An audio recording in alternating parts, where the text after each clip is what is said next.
Guten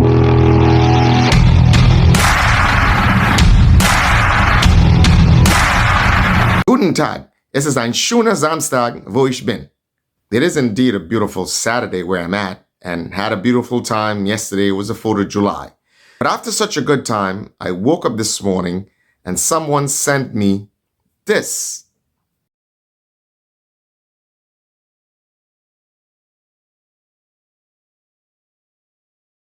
Vendors in Gulf St. John are expressing concern over a steady decline in economic activities within the area. Over the past 5 months, many say sales have been noticeably slow, leaving them struggling to meet their financial obligations. Okay, compliments MTV. Thank you for that clip. Now I want you to understand I'm going to be as gracious as I can, considering that I believe this is a moment of utter arrogance. And let me premise this by saying that I do understand, and in some respects, I sympathize because there is a little bit of political inexperience here. But one has to understand that it's been over 3 years in politics already. So this is a type of domain, this is a type of arena where you have to learn very quick on the job because it could cost you, dearly cost you, even your constituency. So, it is never a wise idea to go to war with the media. Never a good thing. This is just not it. The response given here, this is not it. This is definitely not it. Especially what was said here is not so much so the media going after the young lady, but it was the media asking questions from vendors as to the state of their personal economy, of how they're feeling the effects of the economy, how it's personally affecting them. So this was their response. This was not the media have it in for the young lady. But the young lady turns around now and tries to denigrate the media outlet. I mean, we saw a similar outburst against Jenny Simon when she made some allegations about a particular minister. So we've got to be careful here that this is not turning into some sort of collective response to the media and media personnel every time they say something that may come across as negative towards the administration. I mean, there's an old maxim, if you're in the kitchen, you've got to be able to take the heat. That just comes with the territory. Again, as I said, this is definitely not it. This is not the way to go. It shows a sense of political immaturity and arrogance. Now, the young lady could have used this opportunity or this critique to say, well, look, this may be the situation in the economy locally or globally, and she could have used that opportunity to show positive things that she's currently doing to help the citizens of her constituency. She could point to something else that she's doing, something that's affecting their lives and impacting their lives positively.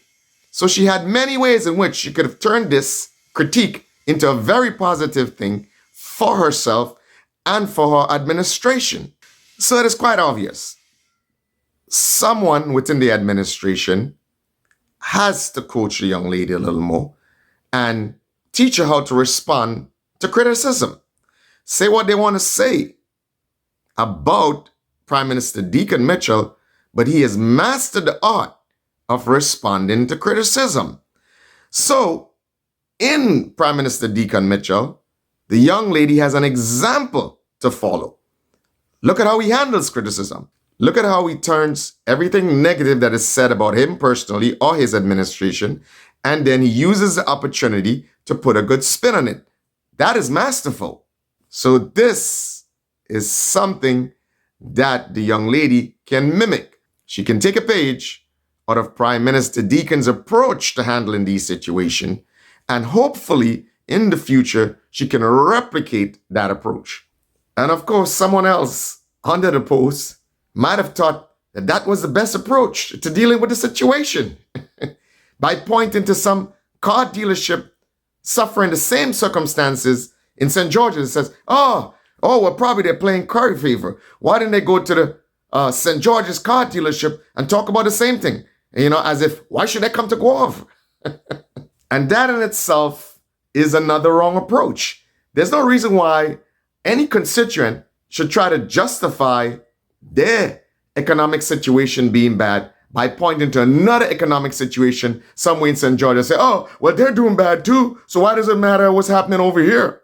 And another approach that was definitely wrong is to point at the economic desperation of the vendors and say, oh, well, look, that's all over. Go to St. George's and talk to the salespeople, and you'll see they're having the same situation. Well, I mean, that's the whole point. That is why the people are complaining. So you cannot point at one ill to justify another ill. Or you cannot point at one economically desperate situation and point at another economically desperate situation and say, oh, well, it's okay. We're all going through the same thing. Keep in mind, politicians are elected to find solutions a lot of the times to very difficult problems. So again, this was a very good opportunity for the young lady to say, well, look, all right, we understand there might be a little economic downturn, but guess what? We are doing X, Y, and Z to improve the situation. She could have seized the opportunity and used this to score additional political points.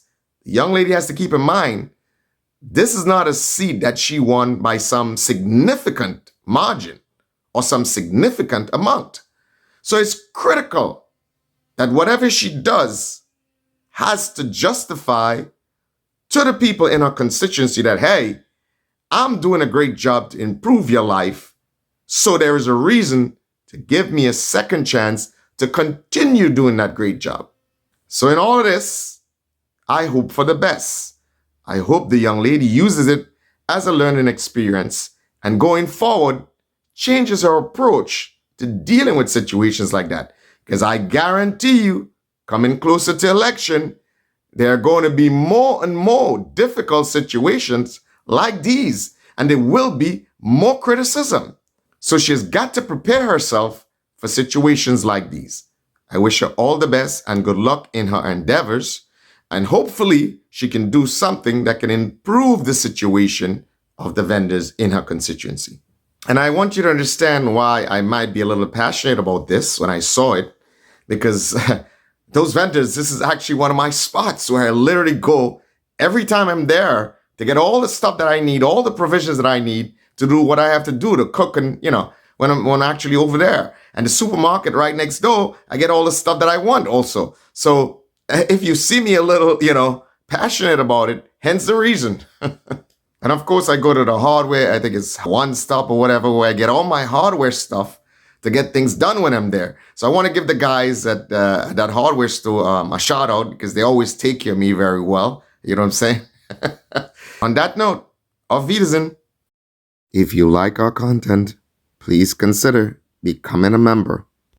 Please consider joining one of our 2 levels, Level 1 and Level 2. At Level 1, it's $4.99 a month. Level 2, $7.99 a month. With Level 1, you get loyalty badges, emojis, early access to new videos, members only shorts.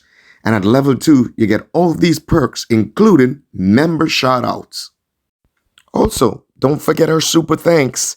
Your support allows us to bring you more quality content. Go to our page under the Hanovi Global Network, scroll across to the super thanks, the heart-shaped super thanks, and you can click on it and make a contribution at your discretion. Once again, thank you for supporting Hanovi Global Network.